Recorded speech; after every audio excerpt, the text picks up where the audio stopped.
What's going on, people? Welcome to the United Stand. How's everybody doing around the world? I'm here with my good friend James Cooper as well. How you doing, James? Very, very well indeed. Nice to see you. It's almost started. It's odd last weekend. Everything's sort of starting, but without kind of United getting going, it felt like a false start. Yes. Listen, mate, I'm not going to lie. I'm always smiling. I'm always happy to see you. But this smile, it's not a fake smile. It's real. It's real. But it's been, from a Manchester United fan point of view, it's been quite frustrating the last week or so. Huge deals almost imminent at Tottenham with Bale and Reguilon. Sancho's still not signed, and God knows what's going to happen with that centre-back situation. There's so much going on. Got to start at Jadon Sancho. I mean, you were saying last week you can't see Manchester United writing a cheque for 100 million euros. And to be fair, I remember speaking to you almost not beginning of lockdown, but quite early stages, and you're kind of saying the same from then. What's the latest, James? Is all our other targets seem to have disappeared? What's the latest on Sancho? It's really hard, and I don't want to sound like a broken record, but you're right.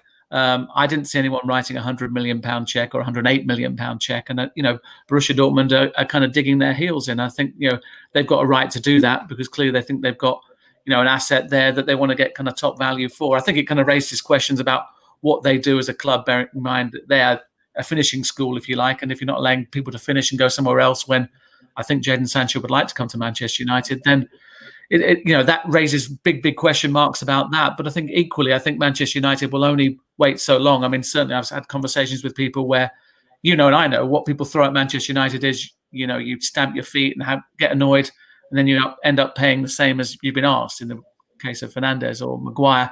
I'm being told that won't be the case, and they are objectively looking at a plan B, which would involve an experienced player and maybe a younger player coming in as well. Not two for the price of one, but two instead of one. And then maybe dipping your toe back in the water next summer for Jadon Sancho. But the problem with that, of course, is while he is cheaper, a lot of other clubs will fancy Jadon Sancho at maybe, 50, 60 million rather than 108 million. So it's really hard. I don't want to give anyone any false hope. There's a lot of kind of furrowed brows at Manchester United. I get the sense that it's less likely rather than more likely, but equally, they can pull off these deals. I mean, you'd have said this time last year, perhaps Maguire's not coming, or maybe Fernandes isn't coming in January, that they did those deals. But this has, I think, slightly different feeling to it, and I think something major has to change because there's a massive gap in what United want to pay up front to Borussia Dortmund and what Borussia Dortmund wants. And I guess most Manchester United fans need to ask themselves perhaps how good Jadon Sancho is. He's not played in the Premier League. Is he the right answer? Or for a season, could you get away with maybe a couple of players and revisit this next season when he's got another season under his belt? I'm only playing devil's advocate there because I still think, there is a fit because he wants to play for Manchester United, and I can see him filling that number 7 shirt really well. A lot of fans have kind of been frustrated in terms of seeing other teams, our rivals, strengthen. You look at Liverpool, you look at Arsenal, you look at Spurs now. Chelsea obviously spent heavily, and there's a feeling that we're getting left behind, and some other, like you said, it's not about false hopes. And I know the way that obviously you answer is literally from your perspective, and you won't, you're not out there for propaganda or putting anything out there that isn't true. 100%, I respect that, and that's why we get on so well. But a lot of other outlets seem to kind of go down this route of, look, the only thing is the fee. It's still, talks are ongoing. There are reports that Ollie has kind of said to Jadon Sancho, look, just hang tight. We are working on it. Is there a sense of that? Do you feel? Do you still feel that Manchester United are still actively trying to make it happen? Yeah, definitely. I think they would be awful if they weren't, and I think they wouldn't be doing their jobs if they weren't. But as I also said, there's a huge gap between what they want to pay and what Borussia Dortmund would cheerfully accept as being a proper transfer fee for Jadon Sancho. And I think that is kind of an upfront figure. And I talked about last time we chatted about the kind of structure of a deal, bearing in mind add-ons, maybe sell-ons and those sort of things. But I think it's also, how much money you're going to put cold hard cash down on the table, because although Maguire was all money up front and so was Fernandes, United aren't in the same sort of environment at the moment where they feel they can do that. So it's a real difficult thing, and I can understand the frustration of Manchester United fans. But I'll go back to saying what I said, right at lockdown. I was predicting maybe 2 or 3 players coming in, and now only 1 has come in. But if we look at this kind of plan B scenario, it might be 3, 4 a push. But that looks a long way from the one they've got at the moment. So I don't. Again, it's not false hope or anything like that. But I think it was always going to be a window where they weren't going to be doing as much business as other people. And I think, I know plenty of people more qualified than me have talked about Chelsea and the fact that they've come in and restructured their team, having had no kind of exposure to the window over the last couple of windows. And, Thiago looks like a good signing for Liverpool, but, do you need another midfielder doing the same sort of job as a Van der Beek would do, or a Pogba or a Fernandes? No, you don't. I think the way that Manchester United fans are talking to me is their key concern, other than Sancho and whether he comes or not, is at centre-back, and I can understand that too. On to that, I mean, that's another thing. What worries me, which has worried me throughout this Jadon Sancho saga, because it is a bit of a saga now, let's face it, is actually, would that money be better off spent, in other areas where we do need it? I mean, look, we do need someone to fill the right-hand side, and Jadon Sancho fits that bill.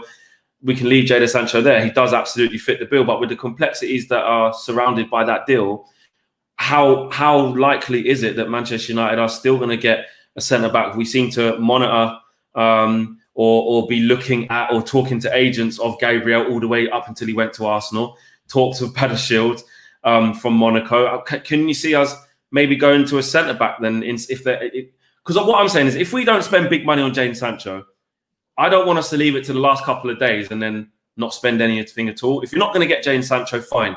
Tell me now, this is me speaking as a fan, tell me now, and I wish it worked as easy as tell me now, but at least so I know, and then you can go and say, right, but we are going to go and spend 30 million on a centre-back, 30-odd million on another full-back or another midfielder or another forward or whatever. But it seems like they're putting all the eggs into trying to convince Dortmund otherwise when they've said, our price is this, we ain't going to change it, you either put up or shut up. And I'm scared now, as a Man United fan on a personal level, that actually we're going to get to 2 days before the window, they're still trying, and then they go, actually, yeah, okay, Dortmund weren't bluffing. And then we don't get a centre-back either. Do you think that kind of scenario could happen? I'll tell you what, from a selfish point of view, it make my job more interesting in the last 48 hours. I don't like the fact that, we obviously get on really well. I've never seen you looking scared before. So I'll take it. Look, I don't think there will be a centre-back coming, and no matter what happens, I think there's been talk of a defender. That's how it's been described as me, and that's not a centre-back. That's perhaps somebody who can play right-back or centre-back. So I think in terms of bringing someone of real stature in, I get the impression that's going to happen perhaps next summer. And you then look at kind of likely candidates. You look at Upamecano, who, I think is a fantastic centre-back, probably a little bit too costly, bearing in mind, as you say, looking at saving money for Jadon Sancho. But again, the problem with Upamecano is another season playing really, really well in the Champions League, and other people will be interested in him next summer as well. So it's a really, really tricky one. I don't see a centre-back coming. I see maybe a defender coming. And then if Sancho doesn't, I think there will be this plan B. I think they will be trying to get a more experienced kind of player, maybe even on loan, and then a younger signing who can play wide as well. And, on the Gareth Bale thing, I'd love to see him play for Manchester United in his pomp. I think, he's not the answer to the questions that Manchester United are posing in terms of transfers this summer, I don't think. Left-hand side, would Manchester United fans take Gareth Bale or Marcus Rashford? I hope most of them would take Marcus Rashford, simply because the potential and the trajectory of the career. Yeah, he could play number 10, but could he play number 10 in a role that allowed Bruno Fernandes to play where he plays? Then can he play on the right? Well, he could play on the right, but, are you seeing the best from Gareth Bale then? So I think, although I want to see him be a real success, because I do, because he's an exciting player and I'd like to see him play in the Premier League, I think he's better suited right now for playing for Tottenham Hotspur and Jose Mourinho than Manchester United only, Yeah, I think most Manchester United fans were, there were some that I did come across or speak to on social media that were saying, well, you know what, Flex, if we don't get Sancho, I would take Bale for a year and stuff. But I just think that goes against everything that Ollie is actually trying to build. Yeah, and I think the other point is having kind of dodged a massive bullet in getting Sanchez out of the club, and I don't think people should underestimate how good a piece of business that was. I mean, we'll know a bit more when the financial figures come out and we work out how much they gave Alexis to go away. But if you think that they don't want to get in a similar situation again with a player that promises everything and looks as though they might be the right answer, and then suddenly Gareth Bale isn't it, and you're paying them a huge salary because Sanchez is gone. It's given them the ability to give Dean Henderson a bit more money. I think Pogba will be set up for a new deal thanks to that kind of saving they've made in wages. But I don't think we want to go down that path again. You're right. It's not what Ollie's looking to do. No, it's not. Dylan Taylor says, Sancho is a generational talent. If you go and buy a car that you want, you pay the price. Man United have to buy Sancho for the price that Dortmund want. Well, yeah, I guess you're right there, Dylan. That's what Dortmund are saying. They're saying if you want the player, you have to pay this much. And Manchester United, the board have to work out just how worth it that is. I think, look, the biggest frustration, which I'm sure you've probably seen or heard about, is Manchester United fans again voicing their frustrations at the owners.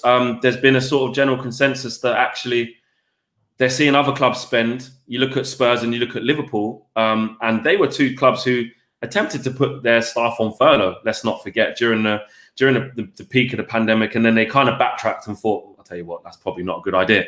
Since then, Liverpool are about to spend the best part of 30 million on what's his face, on Thiago, and you talk about wages and stuff. I mean, gosh, Daniel Levy is quite a shrewd businessman, but he's going to have to pay big money in Bale's wages. They've just hijacked Sergio Reguilon deal from us. I say hijack, maybe Manchester United with the buyback clause. We'll get to that. But they're spending. Teams that don't look like they spend are spending. And Manchester United fans are kind of looking at it a bit like, well, are the Glazers or the club kind of not using the coronavirus as a smokescreen not to spend money, but are they kind of exaggerating just how much? Are they using it as an excuse not to spend as much as they can? That's kind of a question that's been put out there by United fans. That's where a lot of the frustration is coming from. Yeah, it's a difficult one. I don't want to sound like I'm a mouthpiece for them either, but I think there is a kind of pressure on them to act in a responsible manner. I think the answer to that question is we don't know quite how much it has kind of bit for Manchester United. Don't know the cost of it. United have the biggest Premier League stadium, 76,000. It costs them 5 million a game when it's empty. So it does bite. And bearing in mind, of course, you come off the back of a season where you played Europa League football and haven't got the broadcast money that Champions League gives you. Now, I know there's a kind of bounce back fact, having got third and being in the Champions League and that money coming in. But I get the impression there that money probably just about makes you kind of punching it at even, bearing in mind the money that's been lost over COVID. So, I'd like to think United are acting responsibly. I think there is more to be done. But I still don't see, as much as Manchester United fans want it, and I understand what Dylan's saying there, I'd go back to extend his metaphor and saying, well, that's a car that's never been driven in England, so there is an element of risk there. But in terms of writing a £108 million check, yeah, I know that Manchester United fans would love to blow everybody out of the water and be really proud that Jadon Sancho has come to Manchester United, but I'm still not sure right now, with everything going on, the fact that we're all stuck at home, the fact that it looks like black and white rather than greys, because I think, we're exposed to so much more because we're doing so little less. I just don't think $108 million is right, or pounds is right in the current environment. And that's not me being waving a flag for the Glazers or for Ed Woodward. I think they've just about got that right. And I don't think anyone can say with any great certainty that Jadon Sancho would be a massive success for Manchester United, because you also have to remember, and this is tribute to United as a club, it's a huge club. He's played for Manchester City as a youngster. He's played for Borussia Dortmund, who are a massive club in Germany. But with the greatest respect to his experiences, playing at Old Trafford is another level. And again, raises another doubt about whether that kind of money is really responsible. But it seems, from where I'm looking at it, though, is like, had it not been for that fee, or had it not, let's say, not been coronavirus, they might have just paid the 100 and odd million. I feel like they've definitely think he's the right guy and he could handle the pressure, he could succeed. But I see what you're saying there in terms of, in this current climate, having to spend that much. Are they sure? It's a really difficult one, because he is number one target. Ole Gunnar Solskjaer wants him in a Manchester United shirt to be playing for Manchester United, but there is a kind of balancing of the books. And I think anyone who kind of watches Sky will probably get sick of me saying that the money will only stretch so many ways. It won't stretch as far as it has stretched in other summers. And I think we're seeing evidence of that right now. And I think, again, not being kind of an arguer in favour of either the owners or Ed Woodward, I still think that maybe an experienced wide person for a season on loan, a youngster coming through, wouldn't be a bad thing, albeit it wouldn't be as exciting either, I would admit, as Jadon Sancho, because if he does come into the Premier League and play like he can play, and he's a phenomenal talent, there's no doubt about that. Just imagine that. Rashford on the left, Martial up the middle, and Sancho on the right. That's the problem, James. I can't stop imagining it. That's the issue. And with Mason Greenwood, in the wings as well. It looks incredible. But again, I'll throw the other question at you. What does it do in terms of shoring you more up at the back? And I don't think it does that either. Yeah. Carl Peacock says, love the show, Flex and James. Very worried though. Thanks. He's not worried about us or what we're saying or what we're doing. But yeah, I think you're right to be worried about the Sancho thing, because the longer it, I think, drags on, the less likely it is. And certainly it gives Manchester United kind of more time and more, I guess, more wriggle room to look at other possibilities. And I don't think, even though Manchester United fans will be desperately upset if Sancho doesn't come, I think they'll be even more upset if nothing happens. And I think, what they're trying to do at the moment is make sure that isn't a situation that happens. Yeah, sure. A lot of people getting in contact now in live comments and with super chats. Anthony Tracy says, should we be concerned there is no news on a new contract for Paul Pogba? Are they hoping to sell? This is a new signing at the end of the transfer window. So, kind of a lot of fans are worried that we'll get towards the end and, Pogba's got a new contract. Here's the big, almost like Arsenal did with Aubameyang and longed it out for ages and ages and ages.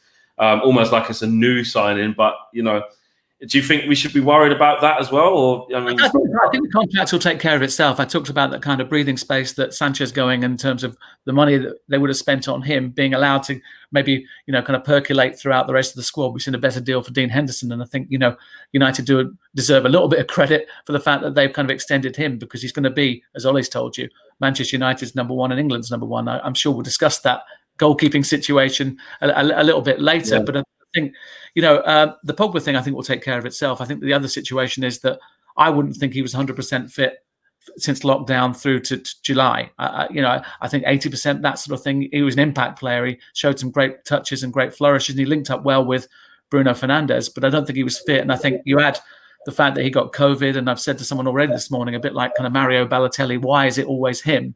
It was almost going to be, has to be Paul Pogba getting COVID. It's not his fault, but of course it has to be Pogba. And I think that probably has set him back a little bit. And I think probably raises question marks about whether he plays on Saturday night against Crystal Palace or whether Donny van de Beek gets a debut with Pogba on the bench. I think that probably makes more sense right now, although we'll know a little bit more, hopefully, fingers crossed, when we speak to Ollie in the morning.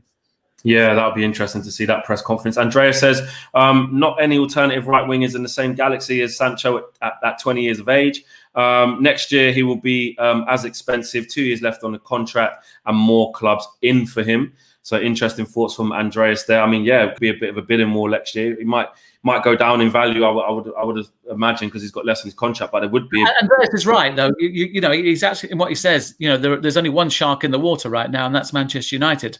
Next year there will be more. Bearing in mind, of course, he might go to the European Championships, and suddenly everyone knows about him around Europe because he's a sensation. And he's right. At 20 years old, he has got that potential. But again, I just don't think it's a responsible thing to be paying that sort of money. I mean, that's not me being, some sort of fan of or supporter of the Glazers or Ed Woodward. I've said to you all along, I just don't see it happening, and I can understand why it wouldn't happen. And I know that that'll irk and annoy Manchester United fans who want the best players playing for Manchester United. Absolutely, we definitely do. Matt Nichols says, did United shoot himself in the foot almost by finishing in the top four, considering there was no Pogba or Bruno for the first half of the season? You say shoot yourself in the foot. It was always a good thing to finish, in the top four, considering that. But I get what you're saying there, Matt. You're basically saying the expectancy's now gone up because those players are now fit. But I mean, it's always a good thing for Manchester United to finish as high as we can. So I don't think we shot ourselves in the foot. But I don't think so either. I think you're right, Flex. I think it was, right now it doesn't look like an incredible season, because I think I said to you during lockdown, I thought they were amazing, Manchester United. I thought they led the way in terms of everything they did. They didn't put a foot wrong, whether it's lighting up Old Trafford, whether it's feeding NHS workers, whether it's the food banks around Manchester. Manchester United were brilliant and just sort of set the mark. I think equally, I would say that the summer they've had since that kind of truncated end of the season has been an absolute nightmare. Whether it's Mason Greenwood, whether it's Paul Pogba testing positive for COVID, or whether it's the captain of the football club finding himself arguably in a place that he shouldn't have been in. So it's difficult. But I think in terms of that third place finish, I think that was pretty much incredible. I mean, I've spent some time watching, the trajectory of Spurs on the thing on Amazon, and you see how, obviously the concentration is on Tottenham Hotspur, but you see how United were nowhere, and then suddenly they're starting to play, and they're behind us. And Spurs fans, they might have Gareth Bale, they might have Reguilon, and they might be crowing, and Manchester United fans won't like that. But what they haven't got is Champions League football, and I think they probably like that even more than those two. Yeah, absolutely. Bigfoot NJ says, hi Flex and James, hope you guys are doing great. I feel we will end up buying Felas, or I think it means Teles, and Sancho. Your thoughts, Flex and James. Loads of love, the United Stand family. James, yeah, look, let's get into the Reguilon situation. We all know that the situation was Manchester United. We're not keen on that buyback clause, and I for one was backing that. I'm like, look, at the end of the day, you don't want to. I used to borrow like PlayStation games off my friend when I was younger when I didn't have them, and you get into it, you get into a good part of the game, good bit of level. Your mate goes, "I'll have that back, please, mate." You know, you're just being used to kind of develop their player, and if he's poor, they'll say, right, we'll keep him, give us a cheap fee. And if he's amazing, they'll say, right, we'll have him back and we'll sell him at this price, or you buy him off us for this price. So I didn't want us to enter into that. So I get why we didn't want to pay that. But what did worry me, again, which we're talking about 30 million euros here, and Tottenham is a club that doesn't spend money, and they were happy to pay that fee, and we wasn't. So again, from a fan perspective, I was a bit like, how I can't understand how that works. I really can't, unless they are focusing every single penny, dime, nickel into Jadon Sancho. But the Reguilon deal, how did you see it? I mean, was Solskjaer frustrated with that? Did Manchester United genuinely want him, or was it always going to be a no-go because of the buyback clause? And are they looking to... It was funny because I watched other people get really excited about this, but all the information that was coming to me from Manchester United was that it was never really, really on the cards, and certainly they were never as serious as perhaps has been portrayed on the outside. I think, it's a tried and tested thing throughout a transfer window to attach Manchester United's name to a player. Agents love doing it, clubs love doing it, and I think it gets you a move somewhere, even if it doesn't get you a move to Manchester United. And I think there was an element of that. I think United did look at a kind of maybe a loan deal for him, because that's effectively what a buyback allows you to do. So a loan is a different. But I think, equally, I know there's this kind of thirst for new faces, but where does he kind of fit? Why do you need another left back? I like the idea of Brandon Williams being developed. I don't think he's a finished article. He'd agree with that, and I could see you shrugging and getting annoyed about that. Sure. I'm not sure about him, James. I'm not going to lie. He's one of your own, though. He is. I feel like sometimes that one of your own, like the passion is there, and he had a great period. At left back, I don't know. We can be around the squad. I think we need better in that position. I tell you what, he's also nasty, and you don't have many nasty players, and I quite like that about him. But I wouldn't say he was first choice either. If you get Luke Shaw playing like he was playing last season, then there's no one else playing at left back for me. I think he, the problem is you don't know about the injury history there and how reliable that is. But I don't see that as being a situation at Manchester United where we've got to rush out and get a left back. And I don't think they did either. I think 100%. I'd rather have a centre back before that. Rather have a Jadon Sancho, a right winger before that. I'd rather have another midfielder before that. I agree. I don't understand that. But I was told all along that the feeling at Manchester United was, although they talked to Real Madrid about Reguilon, they did examine maybe a loan deal for him. They thought they were being used as a stalking horse for Tottenham. And what's happened? He's going. So they felt that then. They felt they were being used. Yeah, and I'm talking 2 or 3 weeks ago. I didn't hear anything about Tottenham. It's like they just came in, made a bid, and it was done. Yeah, and I think what's interesting, and what no one's saying kind of publicly, is Jose getting these players, and you wonder, were they on kind of scouting books under Jose, and are Manchester United kind of looking back at his notes and thinking, are these players that we want, and maybe just investigating those things? And that's only me just thinking out loud. I've got no evidence for that whatsoever. But when you think of kind of Bruno Fernandes arriving in January, you start to think that maybe some of those notes, some of that research was done while Jose was there. So I don't think it's surprising that maybe United were talking about Reguilon, probably having seen a bit of due diligence on him, but equally knowing that probably Jose wanted him properly, whether the Manchester United actually needed him. And again, I don't think they need him. And I think, Spurs do, so he ends up there. I don't think he just becomes another problem as far as I can see in terms of picking a team. And I'm with you on wanting a centre-back rather than a left-back or anyone else. So do you think Manchester United... So again, you don't think that they're definitely in for, like, say, Telles... in Portugal, you see them more just a defender. It could be a right back. It could be that's what's being said to me, and that kind of smacks of versatility rather than kind of specifics in terms of a centre back or a right back or a left back. Yeah. But equally, I'm not sure what that really gets you, because I know there are concerns about Axel Tuanzebe's fitness and also Eric Bailly. So you've got a situation where I think Tuanzebe is probably good enough to play centre back for Manchester United, but you can't rely on him because of injuries right now. Bailly's the same. Phil Jones is out of the picture. Marcus Rojo, who knows where he is? It's such a shame I haven't seen his orange Rolls Royce on the A30. I really miss not seeing that. Chris Smalling still talks to him to go. He might stay. I'm my bias with Chris Smalling, because I really like the guy, and I love the fact that he he thought about what he wanted to do, and he kind of took the bull by the horns, went to Rome, had a fantastic time with his family, was a real proper Roma player, played every game, was valued there, and suddenly comes back to Manchester United, where he's being kind of offered as a bit part player, perhaps at Manchester United if he doesn't go anywhere.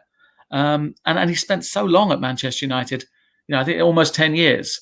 And it seems to me that money's getting in the way of it, in the same way that people are gnashing their teeth saying, well, why won't Manchester United pay what Dortmund want for Sancho? Well, Manchester United are saying to Roma at the moment, we want more money from you. The gap is too big at the moment. So it's interesting. I mean, I think things start moving towards the end of the window, but I think one thing, again, that people haven't been really speaking about is the fact that you've got an awful lot of players who won't play football under Ole Gunnar Solskjaer, who don't seem to be leaving the club anytime soon. Well, we're going to get on to outgoings. I'm just going to go through some of these super chats here. Progressive Dad says, we have to take into account everyone around us is strengthening. If we don't, it's a 6th place finish for us. Wow.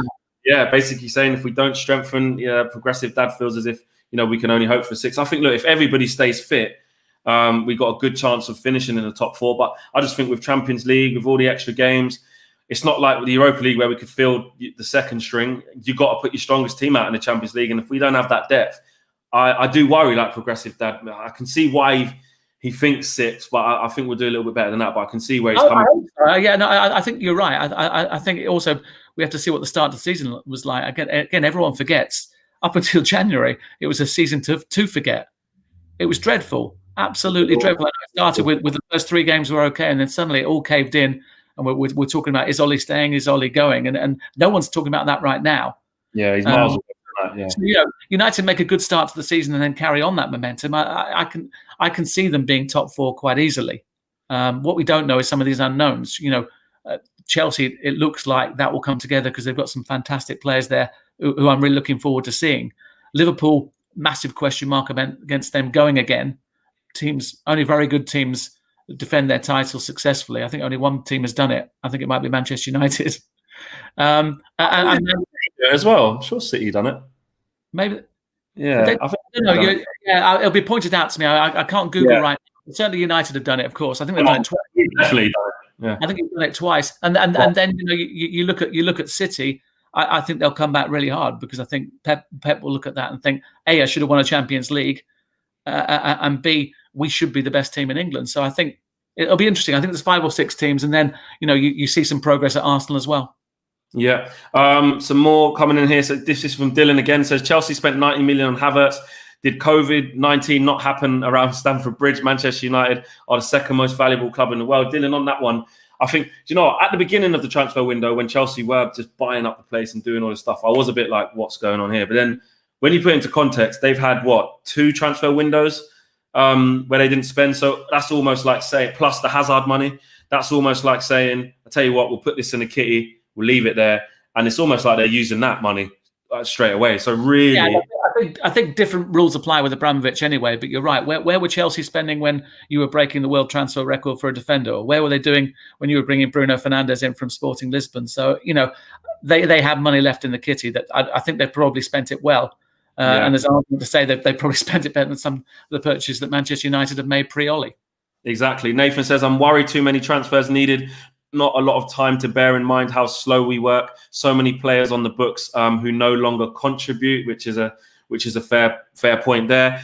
Shaikh says, hi, James. Hope everyone is safe. Any inputs you can share us about potential youngsters who would break into the first team this season? Big up Flex too. That's an interesting one, James. Yeah, I saw the under-21s play last week at Salford, and I've got to say that they surprised me in the sense of the pace there, the hunger there.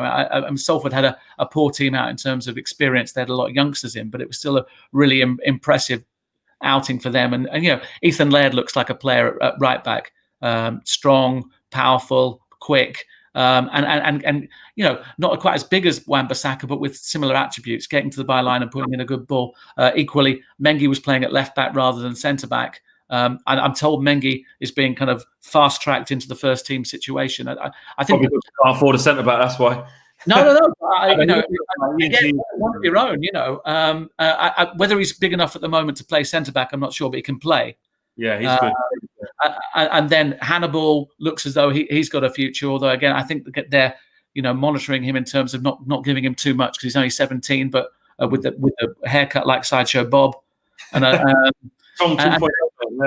couple of wide players who look fantastic. But I think it's important to say right now that while Mengi will be kind of fast tracked, you've seen other people on the periphery loaned out. I mean, I know I got into trouble last time for saying that Chong only runs fast. Well, he's going to be running fast somewhere. He's not running fast at Manchester United, I'm afraid. But hopefully that comes to Werder Bremen or Wolfsburg. Werder Bremen. Yeah, and obviously Gomez has gone, and other players will go out on loan as well. And I think what people are talking to me from the academy point of view is that this season, don't look at the results too much. What they're trying to do is get individual development of players, probably at the risk of losing out in terms of games. So I think kind of feeling in the academy is we want to produce players that can go into a first team rather than win games at academy level, which do no one any benefit. So what I'm saying is for Manchester United fans to be a little bit cautious and a little bit sort of relaxed about some of the academy results they'll see this season, because what they're trying to do is get players that Ollie can use. The kind of emphasis change, if you can understand that. Yeah, we're definitely looking into our academy, knowing that we've got some great potential in there to come into the first team. Hold this thought here, James. Do you? This is from Hayden Sweet. He says, do you think that Josh King could come in this summer? And also, Gustav says, Dortmund were never going to back down on the Sancho fee. If United aren't prepared to meet the price, we have already wasted 7 weeks of the window, which I definitely agree with. If you do, don't you? Yeah, if in terms of if you've got no intention of paying the 100 million. There's still a chance. I think the problem is that chance is diminishing almost by the day. I think Gustav would probably still be happy if it's 10 weeks and he pops in through the door with the final hours of the window. And certainly I would, because the biggest story of the season at Manchester United. But right now, I think more people are preparing at Manchester United for a season without Sancho than with. But again, it'll be interesting to see what Ollie says about it tomorrow, because he'll be expecting that question, because that's the player that he wants to bring in more than most. James, you'll probably ask him as well. It'll probably be you or Simon, but I think I just hope he's in a good mood. I hope he's delighted to see us again. Although I think it'll be virtual rather than the same room, so he'll probably love that. We'll get on to Ollie actually very shortly about him. Jamal Mustafa says, latest, Sancho wants to stay. He just told Dortmund. I don't know if he's actually come out and said that or whether he's just winding us up because he's annoyed, which does happen on Super Chat. Some people do that. I think what's interesting about this, and I think one thing I thought would happen, again, this is me just kind of talking out of school rather than anything else, is that he knows that Manchester United want him. He wants to come to Manchester United. And I thought that there might be a little bit of agitation on his behalf to kind of make this deal happen. That hasn't been. I don't think it was a tactic by Manchester United. I don't think it's anything to do with that. But I was surprised that the player hasn't made it clear that he wants to go somewhere else. So again, that kind of makes you think that it's less likely to happen rather than more likely to happen, and surprised me, bearing in mind the circumstances that he left Manchester City in. He kind of pushed for that move to Dortmund, got the move to Dortmund. And I thought he might do a similar thing with Manchester United, but that doesn't seem to be happening. And again, I'd love to say I'm optimistic, but right now I'd say I think it's 60-40. 60 he stays, 40 that he comes to Manchester United. And the odds are diminishing by the day. I'm not going to lie to you, James. Everyone on the channel who watches regularly, over 14,000 people watching live right now, by the way, which is amazing. And the sun's shining as well, so blimey, that's good. It is, exactly. They know where I sit at the moment. Mark, the other co-host, he's in the 90s. He's got this thing called the 90% club. He's 90% sure. He's been riding on it. He's willing to fall on that sword. Wow. Go down with like a sinking ship if it doesn't happen and take the L. But he has maintained he is in the 90% club. Some people are in the 90% club. I'm in a 10% club, to be honest with you. Wow, but the hard thing is, and I've said it this summer as well, it's very rare for Manchester United to go after a player with everything and say, you're our number one target, and make that public and then not get that player. So for those people who are getting really pessimistic about it, they should kind of bear that in mind, that Manchester United do want to make him their signing. He's the number one target. But equally, something has to give. And I'm told that the gap between what they want to pay and what Dortmund want at the moment is massive.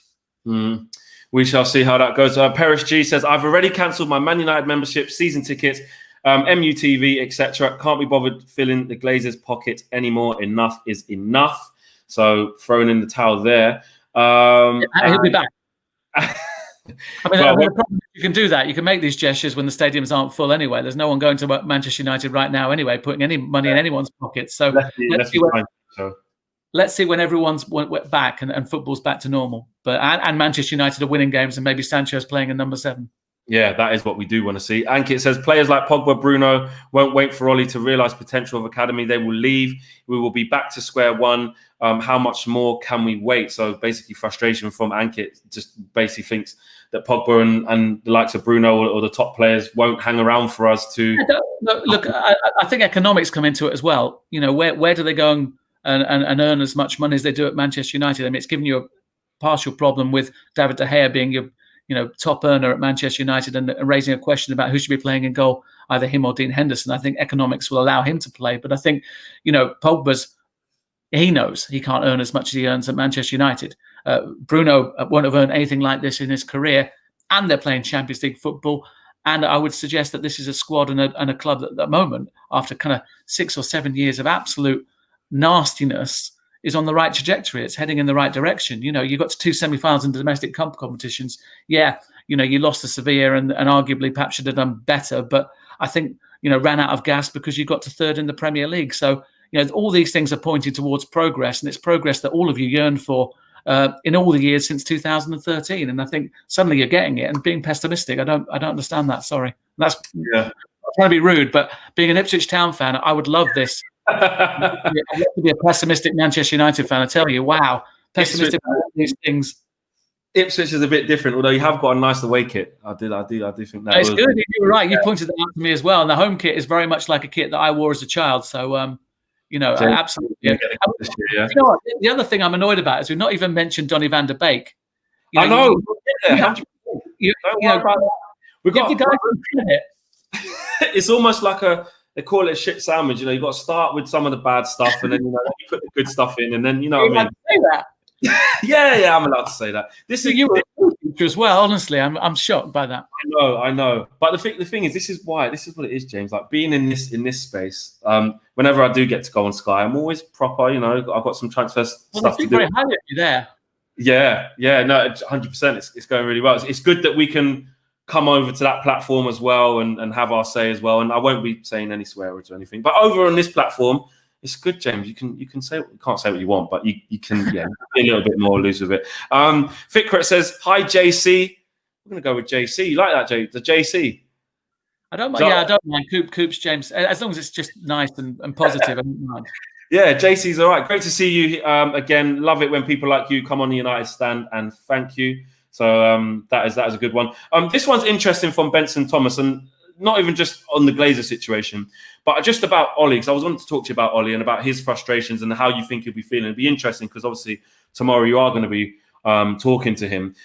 Benson basically says Ollie's shoulder is dropping. I think he's fed up defending the Glazers. To what extent does he continue to do this? And just to add a bit more context to that, I would say, let's say, how frustrated do you think he is with this transfer window, knowing our first game's on Saturday and we haven't got any significant outgoings and one incoming?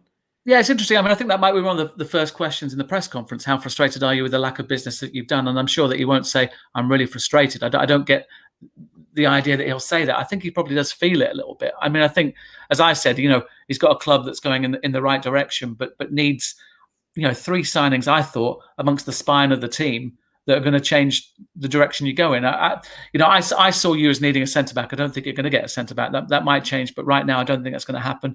I think you've got a very good midfielder there who can do a variety of jobs, and I think was a really good bit of business that was kind of under the radar. But arguably, do you need Donny van der Beek? It's nice to have, but is it a priority? I'd like to have seen you sign a striker as well. I don't think that's going to happen. So it's interesting. As I say, at the start of a season, he won't give out that he's frustrated. There's no doubt that. Yeah. Publicly, that's not going to happen. I think there will be, but I think also there'll be an understanding. I think that when things started to bite in March and suddenly, games are cancelled and you're playing behind closed doors, I think there would have been a word from Ed Woodward and the recruitment team saying, look, we'll try and get you what you need. We know what you want. But again, whether we can make the money stretch is another thing altogether. I don't think anyone's kind of pleading poverty at Manchester United. I'm not suggesting that either, but I think they are being more careful with the money than they have been over recent summers. Yeah, it definitely does. I can definitely see that 100%. Chris LGW says, Goal are reporting that Sancho is happy with Dortmund's stance. I'm going to have to do a little bit of research, maybe while we're live or after this, to see if there's any comments coming out of Dortmund. I've always sort of said, as soon as Jadon Sancho comes out and says something, then it definitely is done. If he comes out... It's what I said to you before about, agitating for a move. He hasn't done that. He's played a really kind of respectful game. And if he is saying that now, then, arguably he might be the only winner in this. He plays another season with Borussia Dortmund, continues to develop, goes to the European Championships, and maybe names his price next summer, not only in terms of the transfer fee, but also in the wages. And I've got to say, he's pretty well rewarded at Borussia Dortmund. They got him into a new contract, I think, last year. So he's earning a big salary. And what he wanted initially from Manchester United was eye-watering. Yeah. There's so much super chats coming in, so apologies if I haven't got through all of them. There's literally loads. Some of them keep timing out as well. Vinit says, do you think having a much better wage structure would save United millions, helping them spend more on transfers, tens of millions lost on it? Well, yeah, that's probably why they're trying to they did get rid of the likes of Sanchez off the wage bill. And I know there was reservations early doors about Sancho being on too much money. But to be honest, we've got. I still don't think the way we operate the wages is great, because you look at Dean Henderson. He hasn't even played a Premier League game for us, and he's on over 100 grand a week. I don't understand that. We re-signed Pereira, give him a 4-year deal. I think it was. He'll probably be on. Let's be honest, the best part of just below 100 grand or just under or around. Phil Jones got a decent deal. He'll definitely be on over 100 grand, and that's the big reason of why we can't shift players on. So I agree with you, Vinny. I do think we do need a better wage structure, and they're starting to try and address that, because we're I think he's right. It's giving you a slight, I was going to say mess, but let's say politely, an issue with your goalkeeper. Everyone would like David De Gea to start the game against Crystal Palace if it's David De Gea with his right head on. Who's a world-class goalkeeper, who's won, I think, 4 Player of the Year's awards out of the last 5 or 6. But you look at last season, and going back further than that, you go back to the Barcelona game at the Nou Camp. These blips are just too much. And I think what the hope is at Manchester United is that the pressure of having someone like Dean Henderson will bring out the best in David De Gea. I think the other side to look at it is if it doesn't bring the best out of him, then I think they've got someone there that can just easily slip in. I think what's interesting is that Dean Henderson knows his own value. He knows his potential. He wants to be Manchester United's number one. He wants to be England's number one.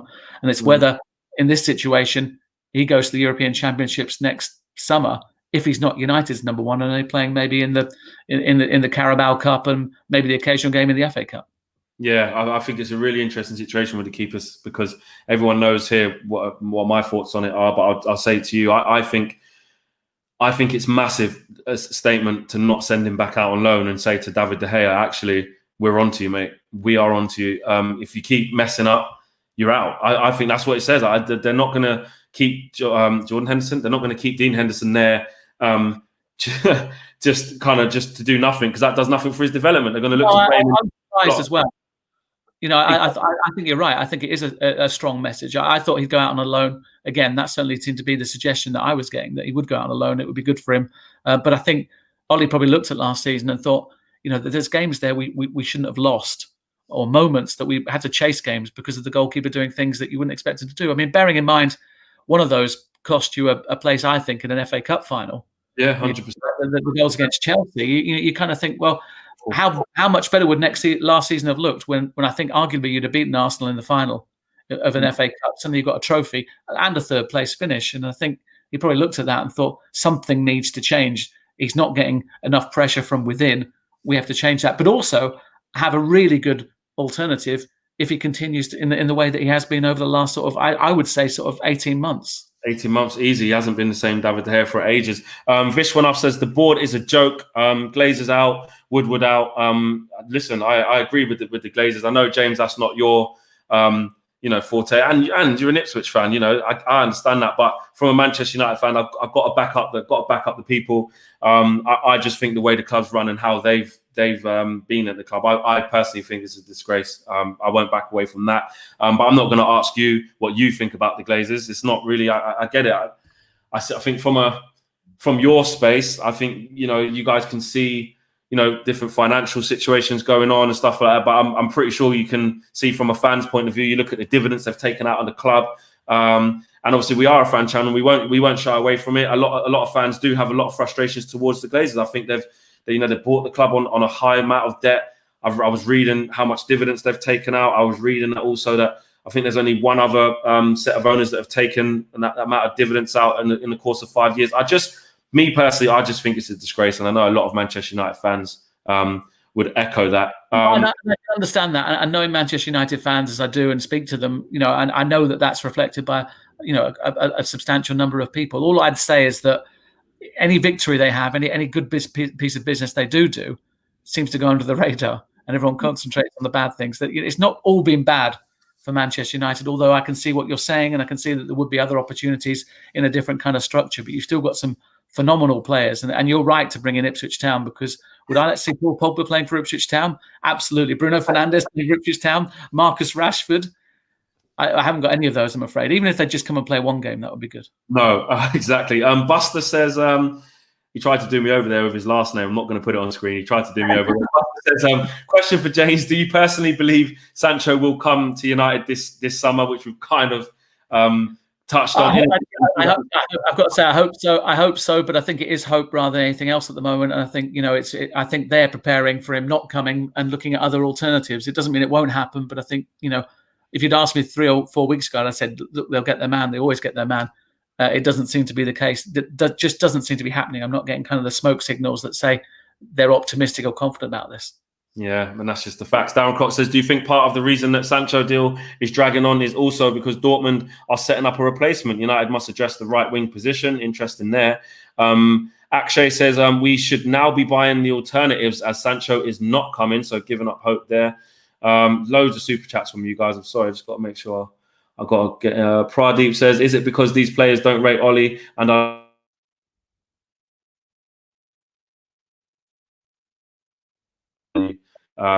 definitely do rate Ollie, to be honest. Donny van der Beek, James. Let's talk about him. I mean, if he started at the beginning of the transfer window, yes, I think squad depth in general is what we need. So I can see why they've got him. He's not the number one priority, but there is always you saw what happened with Bruno, even towards the end of the season. He was looking knackered in games. We had to play him every time. As soon as he wasn't playing, it was awful. Pogba injury, we saw the quality isn't there. So he definitely adds quality to the squad. And if Ollie wants to play him instead of Pogba one game, or play him instead of Bruno, or play him instead of Matic, it can work. Was you surprised to see him come in, and how well do you think he'll do? Because I think he's a fantastic player. No, I think he's a great player, and credit to you, because you were asking him about him the last time that we spoke. So you were saying how likely it is, and I think I said hopefully he's the sort of caliber of player Manchester United are looking for, but it wouldn't be a priority this summer. I'm slightly surprised they have gone for it. I can see the logic behind it, because I think you're right. I'd question how fit Pogba is and how fit you can get him so he can play you 40 or 50 games a season. Bruno, there's no problem with that. It's holding him back and taking him out of the firing line, because you're right, he'd run out of gas by the end of the season. So I get the impression the way they want to work it is a kind of 3 rotation where 2 of the 3 play. Equally, Van der Beek, as well as being kind of a number 10 that can pop up in either penalty area, can also sit in front of a back 4 alongside someone like a Matic. But again, that kind of raises questions about the development of Scott McTominay and the future of someone like Fred as well. So, it's great that you've got him, because I think he's a brilliant player, and I think he's shown that not only in the Air Division for Ajax, but also in the Champions League. This is a guy that scored great goals at the highest level against some of the best teams in Europe. So the pedigree is not there. What I do question is whether it was a kind of priority signing when all of you guys are crying out for something else, whether that be a right wing position or whether that be a centre back position. And to come back on the guy who talks about that kind of right wing position being important. Clearly, Ollie sees it important, but again, there is an argument to say that Mason Greenwood could play there. It's not the worst thing in the world that he plays in the right, because it allows them to play all 3 players. But what I think they probably need is some sort of insurance policy or some other option to allow for that as well. Because you made the point and pointed out to me, but he's actually quicker than I thought he was. Yeah. That's his strength, because I think ultimately he'll end up down the middle, because I think he's a proper predator. But I'd rather see him playing and getting experience for Manchester United than sitting on the bench. Yeah, I hear what you're saying there. Aditya says, why do we delay deals to the end of the window, James JC? Is it a strategy? Interesting. It's to give me something to talk about on deadline day. That's what it's to do. I've arranged it with them, so there's some drama to keep you guys up till 11 o'clock at night on the 5th of October. That's what it is. Oh, it's strategy. He said, or is it incompetence which makes it worse? I don't think it's incompetent. I think they have got a plan. I think there is a strategy there. I think, as Flex has said, I think the problem is you put all your eggs in one basket, which I think they have done this summer, and everyone knows they're after Sancho, and they're not afraid to tell that anybody. I think that kind of hamstrings you when you're looking to do other stuff. If you don't get Jadon Sancho, that's the problem. Suddenly, it becomes a bad window if Sancho doesn't come, but 2 other players do, because it isn't Sancho. Yeah, 100%. I want to just going through some more of the super chats here. Someone was basically saying, where do you think Manchester United will finish next season if they don't get Jadon Sancho? It's just gone off my screen though, but that was another super chat there. I think top 4, I would suggest, and maybe getting closer to winning a trophy. I think I said to you in lockdown that I thought they would win a trophy, a domestic trophy last season, and they didn't get to do that. I thought they would win the Europa League. We both thought that. But I think that was kind of testament to the fact that they'd just run out of juice from what they did in the Premier League, all their exertions. So I see United finishing top 4. Hopefully, I think progress will be getting out of their group and into the knockout phases of the Champions League. And why not go and try and win a Carabao Cup or an FA Cup? Because I think Ollie desperately wants some sort of silverware next to his name to kind of chart that progress. Because it's clear to me on this that people don't see a 3rd place finish last season as anything to shout about, and I think it is. No, well, to be honest, I think it's about context. I think this is probably one of the only seasons where, if it goes the way that we wanted it to go, especially in terms of signings and progressions, we could finish 3rd and it could actually be progress, even though we finish 3rd next year. If we finish 3rd and the gap between us and Liverpool or City, whoever won the league, was 10 points, then it's progress. Do you know what I mean? I think that this year's about consolidating that gap between us and them and reducing it. I think Ollie would agree with that as well, yeah. Yeah, so that is fair. Whereas you can look at it on paper and say, well, you finished 3rd last year. Even if we finished 4th, but we were 6th, there was 6 points that divided it all. Technically, it's kind of progress, even though you went from 3rd to 4th. Similar to what happened with Frank Lampard. He finished 4th. They finished 3rd the year before and 4th now, and it's been, he's been lauded because he had 2 hands behind his back and had young players. So yeah, but I think it's fair to say you overachieved last season. I think so. I never saw a 3rd place finish. I was hoping you'd get top 4. I think 3rd place was an overachievement. What I was slightly disappointed by was what happened in the Europa League. And with the kind of benefit of hindsight, I'm just pleased that you weren't going for Champions League qualification by winning the Europa League, because I don't think that would have happened. Because I think, as I said, there were too many people out on their feet by the end of that. Yeah, we were absolutely knackered. The big channel says, would it be fair if Ollie is sacked because of lack of signings coming in? Also, I don't think another manager could do any better at the moment with the same problems. Do you know what? On this, I like kind of talking about that notion, because, it's a results game, and the fans, Gary Neville said it early on. He was like, fans won't turn on Ollie. It will take a lot for that to happen, if it could. I mean, results, if it came to an end with Ollie, I think it would be a kind of thing where the fans wouldn't slag him off and say, get the hell out. It would be more of, we can see it's not going right. It's probably time Ollie steps aside. But if he doesn't get the backing, James, for me, I can see it. I can see it coming back on him. And that's what worries me. That's what really worries me. I know the coronavirus thing is an issue. I get it. I understand there's certain deals that can't be done very quickly. But I'm just like, I'm seeing other clubs move. It's the same for everyone. And if they don't get him something in the next sort of 3 weeks, because I'm not going mad yet, because there is still 3 weeks, a lot can change. And you're right. If we do get Sancho plus one other, it changes everything. But at the moment, I'm just looking at it, and I worry about that. I worry that I look at even our start. Our start is, we've got the top 6 in the first 7 games with Everton away as one of the 7th. Difficult start after Brighton and Crystal Palace.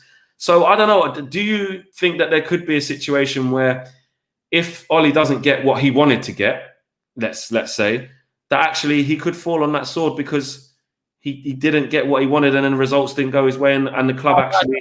I don't see it at all. I think he loves being Manchester United manager. I think he values being Manchester United manager, and I think that sets him apart. I think even from the likes of Van Gaal or Mourinho, people I've got kind of respect for as people, but I don't think they ever kind of got what it meant to be Manchester United manager. I think there's an argument perhaps to say that Ollie gets it too much. There's maybe too much respect for the position in the club, and I think he's probably just about got his head around it right now after this summer that, yeah, do you know what? I am Manchester United manager. But I think that it's also easy to say this because trying to tell Jose Mourinho or Louis van Gaal you can't have something is different to telling Ole Gunnar Solskjaer you can't have something. I don't mean that to say that Ole's any weaker than them, but that they are people who are uncompromising, who don't understand the club or the good of the club. All they want to do is progress either themselves or themselves via a club. Whereas I think from what I know of Ole, and I've known him for an awful long time, he wants Manchester United to continue to progress. So I think in terms of telling him you can't have this, I think he'll still work within those means because I think he values being Manchester United manager. I think he knows what it means to be Manchester United manager and to lead the club that you all support. So I don't see any falling on swords. I think he grits his teeth and goes on. And I think the other problem with right now is with the rest of the Premier League kicking off and seeing them playing, there's this huge vacuum where people are only talking about transfers because we've got nothing else to talk about. I think it'll be interesting to see how the team plays on Saturday against Crystal Palace, a game like last season, which they didn't win, that you expect them to win. I think, if they don't brush Crystal Palace aside at Old Trafford, then I think the alarm bells do start ringing. But I think people need to have a little bit of context and think, hang on, let's just see how this all kind of works. Let's see what Van der Beek does. Let's see what he brings. I'm not suggesting they don't need these players. I am. But, I still think there's a massive unknown in Jadon Sancho. I know everyone's pinning their colours to him and saying, this is going to save our season. This is going to make it all incredible. He will, James. He will. I just him himself is not enough. I wouldn't like to be spending 108 million of my money on it. Yeah. Well, that's just there. It ain't our money. This is it, James. The United fans, it's not our money. It's fine. I did Josh. They've got flipping NFL clubs and NBA clubs or whatever. Or paying what's his face, Tom Brady a new contract or whatever. I just feel like you're right. It ain't our money. I wouldn't want to spend 109 million of my money, but I'm not a billionaire. If I was... No, but does it sit right to you? With everything that's happened over the last 6 months, if you hand over £108 million check to Borussia Dortmund and said, we'd like Jadon Sancho, here's the money, does it sit right with you from a kind of any sort of ethical background? Yeah, it sits right with me if we have it to spend. If we have it to spend, and because you know what it is, James? I'll be honest with you, right? I feel like they just don't want to spend it. I feel like everything's there. His wages are sorted. This is my personal opinion. His wages are sorted. He wants to come. Ollie said, get me the player. I want him. 100%. The player and the club, I think that's happened. And obviously Dortmund are sticking their heels in. But I feel and this is what I'm saying, if Manchester United have the money to get Jadon Sancho, I'm saying just get him then. Just get him. Or if you have no intention of doing it, then walk away. Just walk away now. I just think don't. What I'm worried about is because I'm. You think they're teasing you? I've just lost for words, honestly, because I'm seeing other teams, right? You can't tell me, right? Liverpool tried to put their people on furlough, right? Spurs went to put their people on furlough. They ain't got money like that, James, but they're finding money. So you telling me that the Glazers aren't going to find no money? I can't see it. I get it. If Dortmund aren't going to accept 90 million, if 90 million is all they got, all right, cool. Then come out and say we've ended our interest in Jadon Sancho. We'll go back. Here's 40 million for a centre back. Here's another 40 million for another forward or whatever. But I just think what I'm worried about now, which will be typical Manchester United, is that they wait, and then they go, actually, okay, we'll get Josh King as a stopgap. I think that'll be a disgrace, personally. That's me. Could happen. Don't, because it can. Of course it could. And you will love him because he wears the Manchester United shirt and he has worn the Manchester United shirt and he understands the club. You will love him, I promise. Listen, mate, I back any player who ends up in the shirt, obviously. As soon as someone puts it down, you've got to do it. But listen, if you're asking me if I want people like David Brooks and Josh King and that, I'm sorry, but nah. I think my sincere apologies to you, James, for starting the JC again. Please accept my apology, as I didn't want to disrespect you or your name. No, it's absolutely fine. Don't worry about it. As I said, it was polite, it was nice and friendly. So no, don't worry. JC's fine, Coops is fine, James, anything. As long as it's not rude, no, that's absolutely fine. Don't worry. No need to apologise. We're a good community over here, mate. There's not going to be any rudeness on here. And Andy says, hopefully, if Sancho signs, he breaks the 7 curse. Yeah, there seems to be a bit of a curse on number 7. So we've just retired it for now until we get someone. What a shirt. If you want one shirt in football, it's that shirt. I mean, I know you're right. Valencia's worn it. Michael Owen's worn it. Sanchez has worn it. But, you look away from that. Brian Robson has worn it. Eric Cantona has worn it. David Beckham has worn it. George Best wore it. Numbers. Yeah. There aren't many shirts. I think it's that and the number 10 shirt for me at Manchester United are the key shirts. If you got given that shirt, it would just be like a dream come true. So, I still think that is one of the most important shirts in world football, not just Manchester United. Absolutely. James, we've come to the end of the show. Appreciate you coming on, man. I know you're so busy. You've got a lot to do, and you're always up for coming on and having a chat with myself, man. It's always fun, Flex. It's always fun. You make it fun. So that's why I come on, because we have a laugh. It's good, and there's some nice banter. So thank you. Thank you for making it a pleasure. I enjoy coming and chatting with you. It's fantastic. 100%. And when we do sign Jadon Sancho on transfer deadline day, I'll be calling you then. Just leave me alone, because it'll probably be about 2 minutes to 11, and I'll be almost psychotic by then. Listen, guys, thanks for watching. Smash a like on the video and hit subscribe if you are new. Thanks for joining us. If you've been watching us this past hour, it's always good to get people from the mainstream media on to just see their thoughts and see their perspective. That's what this channel is all about. Guys, we are out of it, and we will see you. I think the next show will be at 8 p.m. as well. So, yeah, we'll see you then. Take care.